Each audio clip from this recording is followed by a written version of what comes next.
ꯃꯆꯨꯁꯦ ꯇꯣꯠꯂꯣꯕꯁꯦ ꯃꯆꯨꯁꯦ ꯁꯨꯃꯥꯏꯅ ꯇꯣꯠꯂꯅꯤ ꯊꯨꯝ ꯈꯔ ꯆꯥꯏꯔꯅꯤ ꯃꯌꯥꯝ ꯁꯤꯅꯤ ꯊꯨꯝ ꯈꯔ ꯆꯥꯏꯔꯁꯤ ꯁꯦ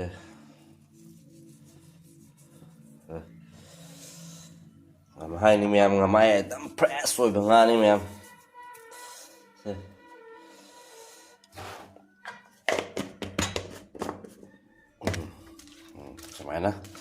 ꯁꯨꯃꯥꯏꯅ ꯇꯣꯠꯄꯤꯔꯣ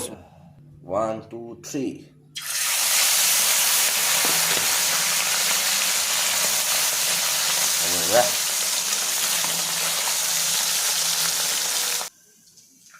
mẹ bữa ngang ngâu cái lưỡi đấy cái này đấy mẹ em ngang ngâu cái gì không may chứ phải giờ đấy mẹ em bao fresh local nga đấy bao local master एकदम बढ़िया वैसे colour तो hi friend itu Muhammad logot itu ki rongalao নহয় ronga কি কয় পানীলাও লগত বনাব পানী পানী হৈ যাব আজি মজা হ'ব বঢ়িয়া এইটো মাছটো বিলৰ পৰা লৈছে একদম ফ্ৰেছ এইটো আমাৰ ভাষা কয় কি কয় নামাই বুলি কয় এইটো মই আজি মানে ৰেচিপিটো বনাই মণিপুৰী ভাষাও ক'ব অসমীয়া ভাষাও আধা কম নাকি এইটো পানীলাও লগত বনাব আৰাম বঢ়িয়া হৈ যাব ঠিক আছে বন্ধুসকল লাহি লাহি চাবি ঠিক আছে কোনটো দিম বলে ইয়াতে আধা আধা কাটি দে নালাগে সব বানালে বেশি হয়ে যাব গেলা রাতিরও হয়ে যাবে কাল হয় নাকি ঠিক আছে দে দে কাট ৰাতি কৈ আছো না তুমি বিলাহীৰ লগত বনাব অলপ বনাই দিয়া এই বস্তুটো হৈ যাব নেকি দে দে হ'ব গ্ৰেভি বনাব হা ঠিক আছে গুড মৰ্নিং ফ্ৰেণ্ড আজি ফ্ৰাইড ৰাইচ তাউৰে ফ্ৰাইড ৰাইচ এইটো sina nganhai sina kumbra ka thongdhani kumbra ko ru ka thi se se khai bo mani ba khangba khakna sem na thami se de keno hele ba kumbra se hello mayam ngasi ding ngamai thongtha ge ngasai soi na samista hai bu ni ya chuni अभी ngasi je hijan hauni ye khang su already sare se laga sigala ye kong ngam hai se mayam ubra se ngasi je pura fresh aina na han dai lum na dai jarak pa nga ni se ngamai je fresh dudi mayam dudi haurage thongna ba se thongna ba haurage mayam dudi thang tap tap na yeng bio ai je khare khabai do khabai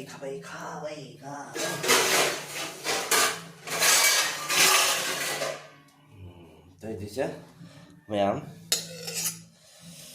thì mà sùng barang thì tuột cái mèm mà thằng anh bc khang cũng sai đấy khang cái thằng nó thọc thì là cái mèm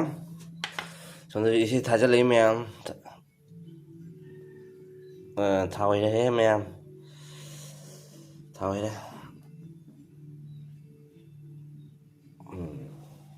thao thì nga sẽ giảm mày bố co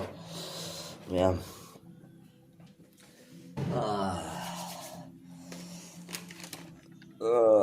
masih semuanya yang belum sih masuk sih masuk sih tua loh sih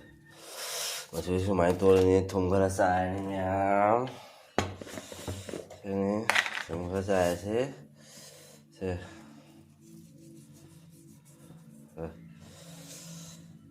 hai ni mẹ ngamai एकदम fresh rồi bằng nga ni mẹ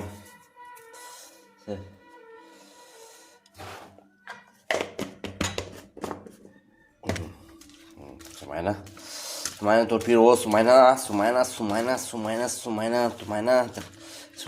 tak boleh dum tilakni ngamai ni mati kan bani ni se Sumainan press bu uber ni oi ma usah se Saya ini selalu di Porbil hari bahawa fam juga ke ini lezirak pani एकदम fresh si meyam selalu pasam tani meyam bahati menunggu semuanya fresh pasal bangga hangaroy masih ini sepada ayungan tala sepada pangak pani jadi ayu saling menina ura pani na pakai lesalah poket terpesa jauh pani na ko doi tar di meyam si tuột vào rồi đấy ꯇꯣꯠꯂꯕꯅꯤꯅ ꯁꯦ ꯈꯨꯠꯁꯦ ꯊꯛ ꯊꯛ ꯍꯥꯝꯗꯣꯛꯄꯤꯔꯣ ꯍꯥꯏꯒꯗꯤ ꯑꯩꯌꯥ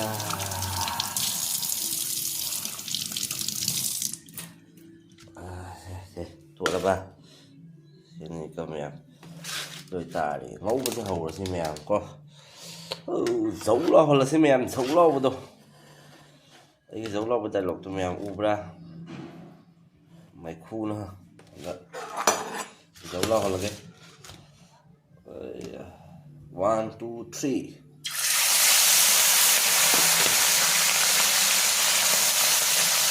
ꯎꯕ꯭ꯔꯥ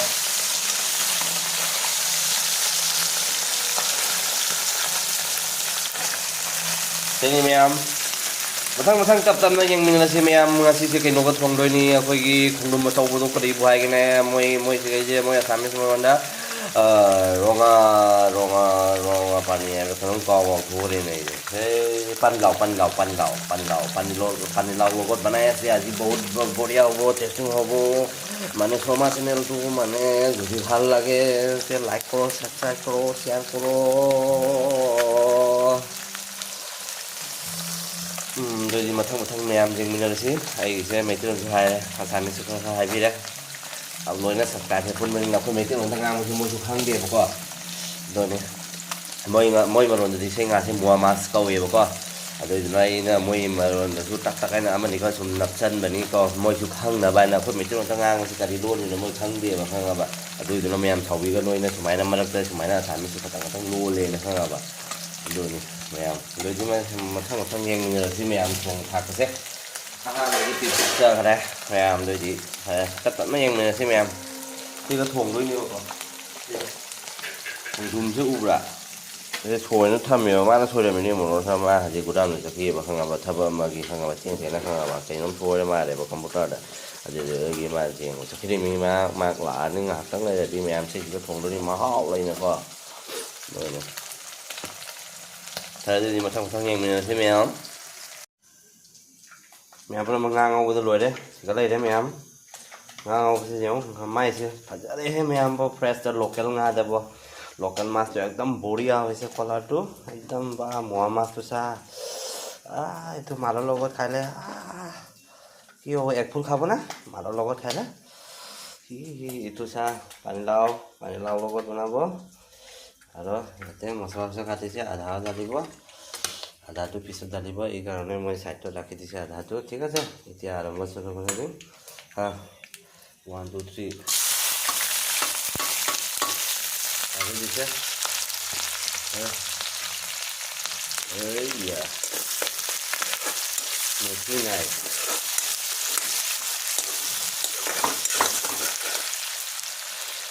Oh, बढ़िया हो stand बढ़िया से nampak mana ngisi deh बोलो kalau हमारा वीडियो तो जरूर ভাল লাগে लाइक करो सब्सक्राइब करो मैम से हमारी वीडियो को पानी लगा दी लाइक तौबा सब्सक्राइब तौबा तौबीगनु मैम सपोर्ट तौबियो याव मैम दमक आई ngasi ngam hai si pura lakti si ma'am दमक ni ta banai na olga video से मैम की ha ma'am hayang si Sunday hayang picnic ki ai haipet ulak ki yang ai ngasai morning da capture uja ma'am place to एकदम मफम दो फजाबदा अदु ma'am मी खुटिन क्या मोय गया दो मी क्या पिन गया दो मैम आई हाइपेतंग उजा रखे को दो मैम यो मसाला से मुलाबे में तुम से अच्छा दरबनी मैम ब्रो मसाला से मुलाबनी ना खंगलो में कई ग्राम हापसल लगे मैम मसला एकदम कैसे जदि खंगलो में हापसल लगे मैम से ले रबा से हापसल लगे उठा उग्र ma'am udah ui enak kok yang tapi dia ekonomian jam itu ekonomi sama patah lah kadang-kadang nggak tahu dulu ya bang apa hai bom tuh ini kalian nunggang dia mungkin nunggang jalan không bar thùng nó cái người ta đấy màถ้าเกิดสมปัทเทอร์นะไม่ย่างนะปัทเทอร์นะก็ถ้านะว่าไงทุ่มใจเขาเราแกแมงทุ่มหัดใจไปใจแมงแกป้ามันนี่ไอ้แกป้ามันทุ่มเสียย่างก็ใจเขาเราเสียทุ่มเยอะก็มันจะมา ꯑꯃ ꯍꯥꯞꯄꯦꯁꯦ ꯑꯅꯤ ꯑꯍꯨꯝꯂꯛ ꯁꯨꯔꯦꯀꯣ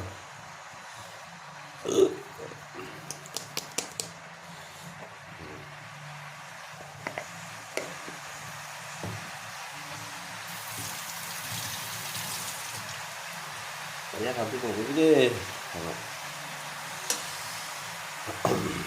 ꯃꯌꯥꯝꯁꯦ ꯑꯝꯇ ꯑꯣꯠꯈꯥꯏꯔꯁꯤ ꯄꯦꯟꯅꯀꯣ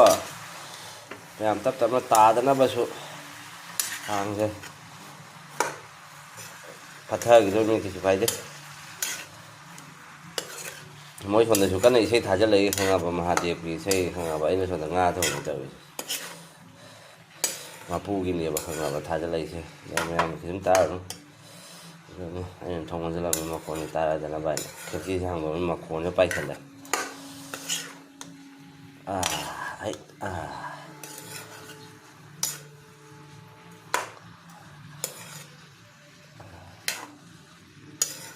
ꯑꯗꯨ ꯃꯌꯥꯝ ꯃꯊꯪ ꯃꯊꯪ ꯌꯦꯡꯖꯔꯁꯤ ꯑꯁꯤꯁꯦ ꯃꯤꯅꯤꯠ 5ꯒꯤꯗꯃꯛꯇ ꯃꯈꯣꯡ ꯀꯨꯞꯁꯜꯂꯁꯤ ꯃꯤꯅꯤꯠ 5 10ꯒꯤꯗꯃꯛ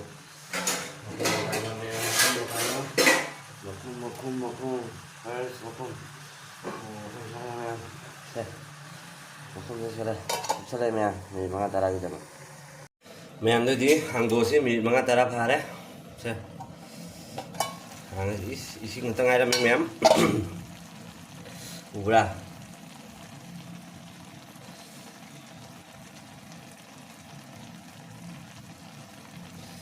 ꯑꯝꯇ ꯑꯣꯠꯂꯁꯤ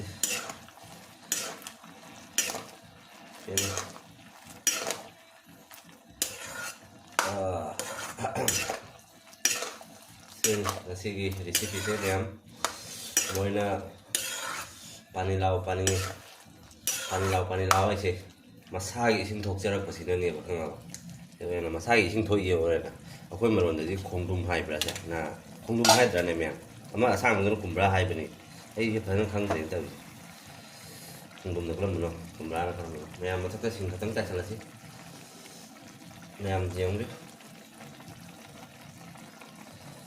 ꯁꯤꯡ ꯆꯥꯏꯔꯦ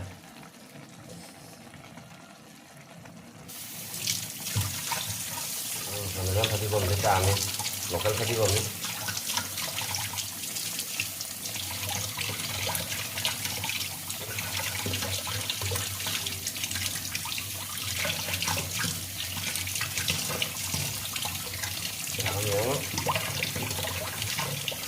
hayya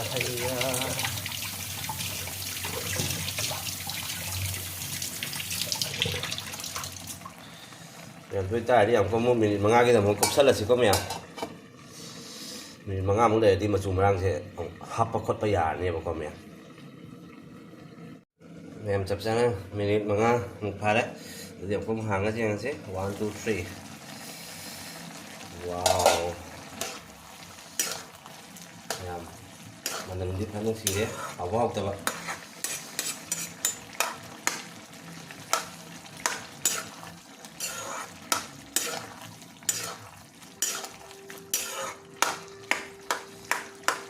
ꯃꯌꯥꯝꯁꯤꯗꯤ ꯃꯍꯤꯒ ꯍꯥꯞꯄꯁꯨ ꯌꯥꯔꯅꯤ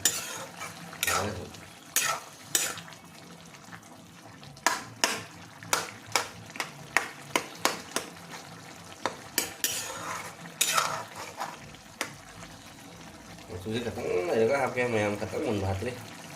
ꯑꯩꯁꯦ ꯈꯤꯇꯪ ꯂꯩꯔꯒ ꯍꯥꯞꯀꯦ ꯃꯨꯜꯂꯦꯅꯦ ꯃꯨꯜꯂꯦ ꯃꯌꯥꯝ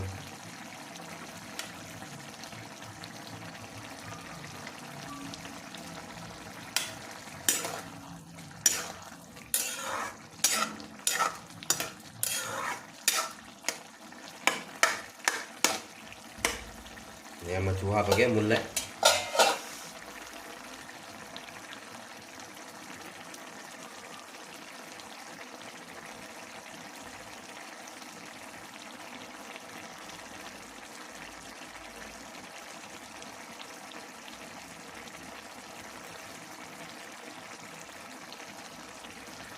ya machua haptha lage machua semai tum hai lage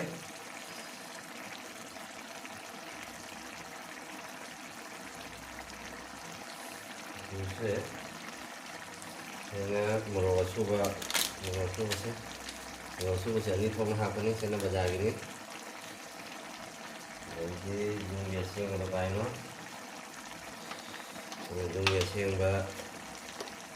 ꯍꯥꯏꯕꯗꯤ ꯑꯩꯅ ꯁꯤꯗꯩꯁꯤꯗ ꯕꯖꯥꯔꯗꯒꯤ ꯃꯣꯔꯣꯛ ꯑꯇꯦꯛꯄ ꯐꯖꯕ ꯑꯉꯥꯡꯕꯗꯣ ꯁꯤꯁꯤꯒ ꯂꯩꯔ ꯃꯌꯥꯝ ꯎꯕ꯭ꯔꯥ ꯑꯩ ꯆꯥꯃꯁ ꯑꯃ ꯑꯃꯈꯛ ꯍꯥꯞꯄꯦ ꯁꯤꯗꯤ ꯆꯝꯕ ꯄꯣꯠꯅꯤꯅ ꯑꯗꯨ ꯊꯣꯛꯅ ꯍꯥꯞꯆꯜꯂꯦ ꯃꯌꯥꯝ ꯖꯤꯔꯥ ꯄꯥꯎꯗꯔꯁꯨ ꯑꯩꯅ ꯁꯤꯗꯩꯁꯤꯗ ꯖꯤꯔꯥ ꯂꯩꯔꯛꯑꯒ ꯊꯛꯆꯕꯅꯤ ꯏꯁꯥꯅ ꯑꯩꯒꯤ ꯃꯆꯤꯟꯗ ꯖꯤꯔꯥ ꯁꯤꯗꯩꯁꯤꯡꯗꯁꯨ ꯍꯥꯞꯀꯅꯤ ꯑꯗꯩꯗꯤ ꯀꯔꯤꯒꯤꯁꯨ ꯍꯥꯞꯅꯤꯡꯉꯥꯏ ꯂꯩꯇꯦ ꯖꯤꯔꯥ ꯍꯥꯞꯄꯦ ꯃꯣꯔꯣꯛ ꯍꯥꯞꯄꯦ ꯃꯆꯨ ꯍꯥꯞꯄꯦ ꯑꯇꯩꯗꯤ ꯒꯔꯝ ꯃꯁꯥꯂꯥ ꯀꯩꯀꯥ ꯑꯁꯤꯅꯤ ꯍꯥꯞꯄ ꯑꯁꯤꯅꯤ ꯏꯁꯥꯅ ꯊꯣꯡꯕꯅꯤ ꯍꯥꯏꯗꯤ ꯃꯣꯏ ꯑꯩꯅ ꯉꯁꯥꯏ ꯂꯣꯟꯈꯤꯕ ꯃꯔꯣꯟꯗꯣ ꯑꯗꯨ ꯃꯣꯏ ꯃꯔꯣꯟꯗꯗꯤ ꯒꯔꯝ ꯃꯁꯥꯂꯥ ꯄꯨꯡꯍꯥꯞ ꯍꯥꯞꯆꯜꯂꯦ ꯈꯪꯉꯕ ꯑꯗꯨꯅ ꯑꯩꯅ ꯇꯧꯖꯔꯤꯕ ꯑꯅꯝꯕ ꯃꯇꯝꯗ ꯑꯩꯅ ꯊꯣꯡꯖꯕ ꯈꯪꯉꯕ ꯎꯇꯤ ꯊꯣꯡꯕꯗ ꯒꯔꯝ ꯃꯁꯥꯂꯥ ꯍꯥꯞꯆꯟꯗꯅ ꯑꯔꯣꯏꯕꯤꯅꯤ ꯂꯥꯟꯅꯤ ꯇꯧꯔꯤꯁꯦ ꯑꯗꯨꯗꯤ ꯃꯌꯥꯝ ngahak saurabay matong nga sa hapayaan mayam local fatigom naman ang nungsi kasi parang nungsi mayam ba mayam sa wakan wala nga haw sabi o kaya lang yung wakan wala sa mga hindi 2023 ay silo doktor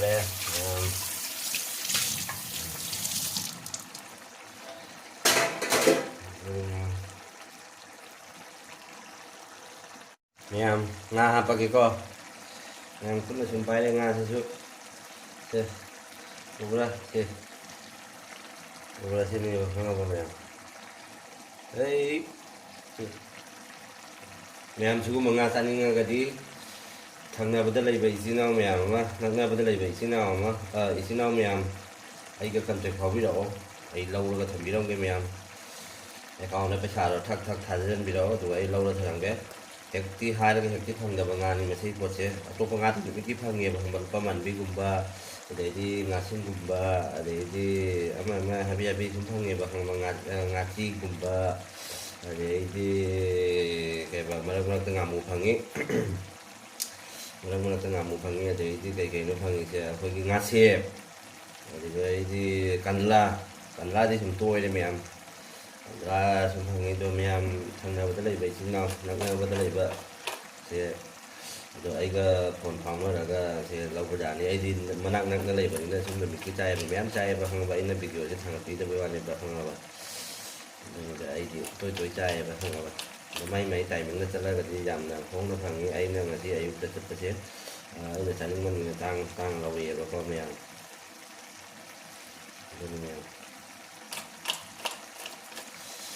do chaning ba daga di meyam do sum ai ga sum contract phau na bi daga ko kene to yani lobo ko yani chabe yani do meyam ai description da ai gi phone number chan happy rakke ha pam ge meyam jadi sina khara thang ra ge meyam nga se jaman ga de sina horen thang la kai no na hayeng la kai no asina tomato ga thong mai ju la ke ko tomato ga kumai thong ga ge jo khang da bai sina meyam ma khang bio dunia ini chaning ma lai daga di meyam isinaw meyam ma thangna da lai daga di dunia ai phone number hapchan hamge description da ado ai ga paw hang na daga sabe ya meyam ma si isin thang no la ge meyam isin jam no da ge thang da ha pa ni se ko ni ni ti ge jang ni le mo ga na phre lung thang sa ni sa na sa la ga ka ti ai ni tha ni na sa na phu thong sa sa bi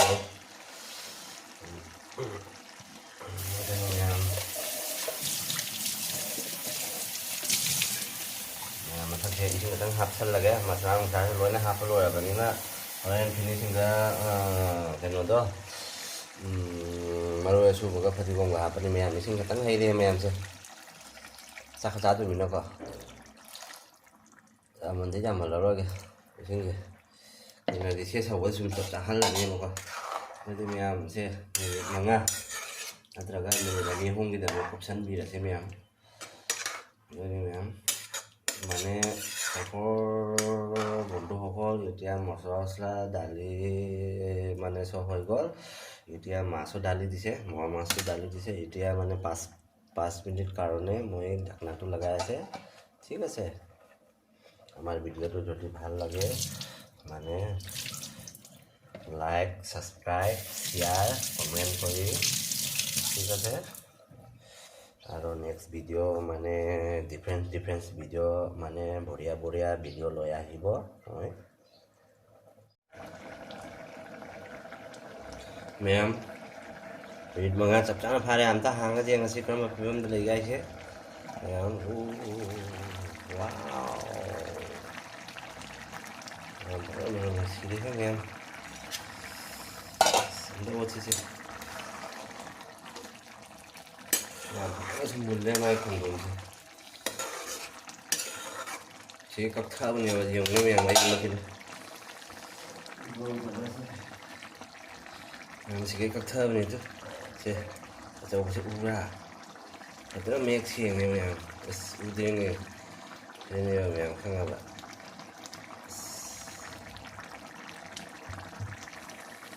nhưng chỉ cái này vào phòng mai vẫn nấu được phòng vào dung việc riêng cái này vào phòng vào mai thì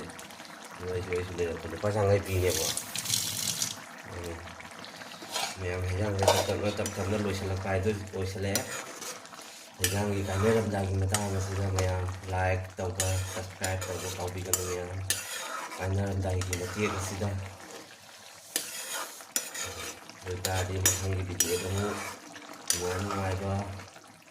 ma'am ay sum tag dala kay ma'am ang video ko hawa tang ay udi thong pakla thong taw ke taw ke ay matam thang de bazar la me ay ka tang lay je hati ka tang manung chang lay ba manung chang su yan port road tai ba khang ba do ay ga lay kham se port se khoi gi sabling gi se khoi gi dam da phangan de ba ma'am khang ba port pu gi khoi gi ke yan port road ta ga su ko ay gi se người ta về vậy không chỉ khơi sập nhiều cái gì khơi làm mà đang cái nó không giờ vậy ta đấy rồi mình giải phốt tôi xin mong vậy chắc là cái giải phốt xem em xin nào mẹ nó khăn được mẹ nó dừng nó mới dài và có qua khăn được chắc cái gì cũng chạy được rồi người ta ấy chắc là cái mẹ cái máy tao cái được mang cái suy nè đi cái giải phốt cái nó tao thằng kia được mẹ đi là vậy cái hàng thân sẽ lấy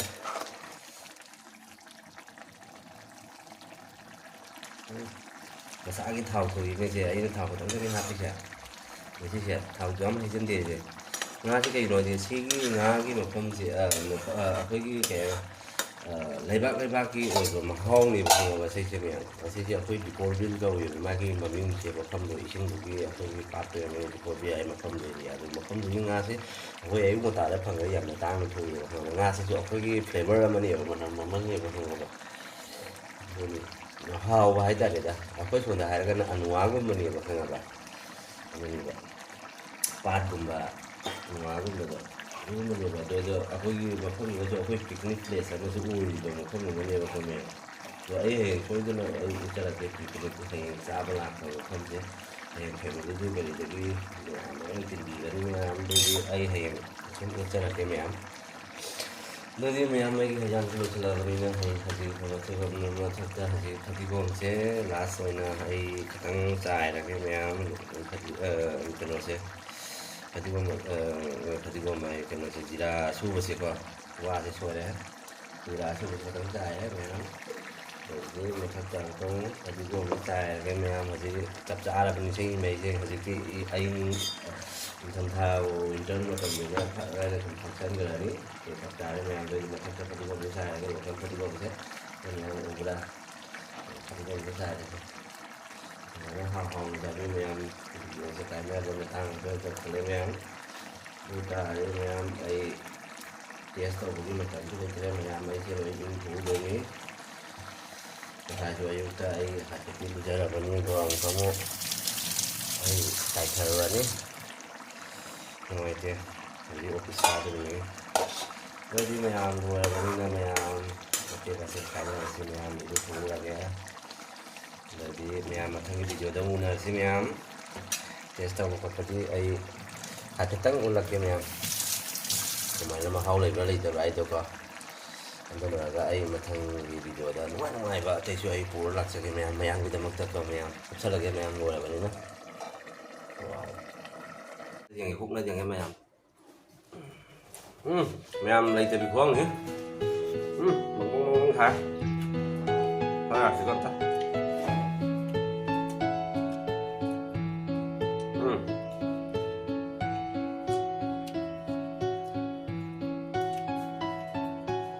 아,